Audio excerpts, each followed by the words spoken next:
Madam President, I rise today in opposition to Republican efforts to block President Biden's student loan debt relief plan, rescind the payment pause extension, and upend the lives of millions of hardworking Americans.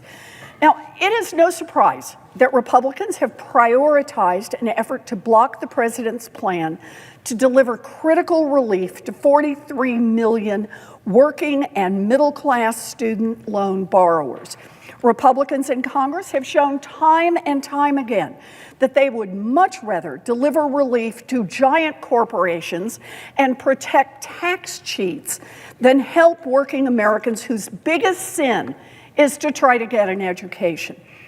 I support the president's actions to help these hardworking Americans, but let's be very clear.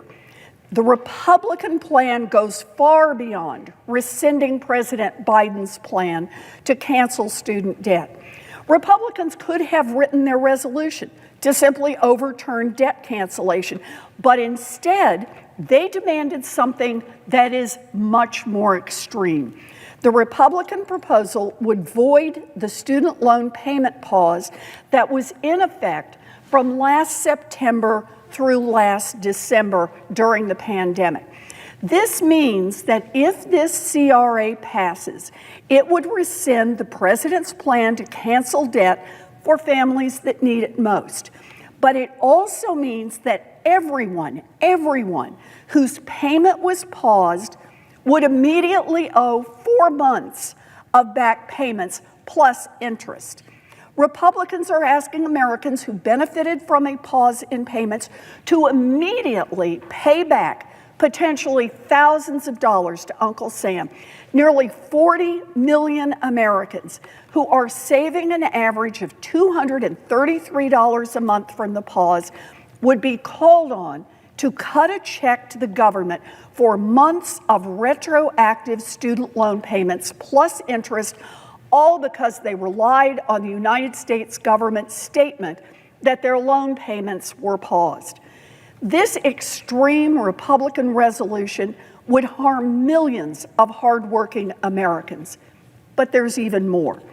By rescinding the payment pause extension, this Republican legislation also endangers our public servants. Teachers, nurses, firefighters, service members, and others who are working toward paying down their debt program through the Public Service Loan Forgiveness, or PSLF. If you are a public servant enrolled in Public Service Loan Forgiveness, every month of the pause counts toward your total of 120 payments before your balance is forgiven. According to the Department of Education, more than 400,000 borrowers received Public Service Loan Forgiveness credit during September through December payment pause last year. This CRA would retroactively disqualify those months of credit toward PSLF, leaving teachers and nurses and firefighters further behind on their path to being debt-free. And if you're one of the 260,000 public servants around the country who received credit for your final payment since September of last year, and you finally got your student debt balance forgiven, you, under the Republican plan, would be at risk of seeing your relief clawed back and being thrown back into debt.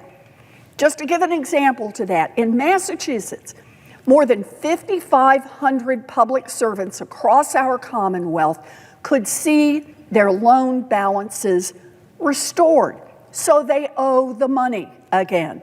In Louisiana, more than 3,600 of Senator Cassidy's own constituents could see their public service loan forgiveness taken away, and they would have to now pay more money.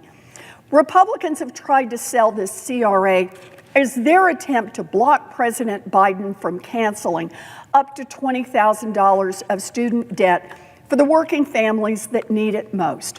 And they say there's nothing more here to see. But make no mistake, voting for this CRA is not just a vote against the president's student debt cancellation plan. It is also a vote to force nearly 40 million hardworking Americans to immediately pay back months of student loan payments and interest and restore an estimated $20 billion of student debt to the balances of tens of thousands of public servants. Regardless of your feelings about student debt cancellation, that is a slap in the face to middle-class families, to working families everywhere in this country. And that is why labor unions, civil rights groups, and even centrist policy organizations are fighting against the Republican CRA. And it is why I urge every one of my colleagues to join them. Thank you, Madam President.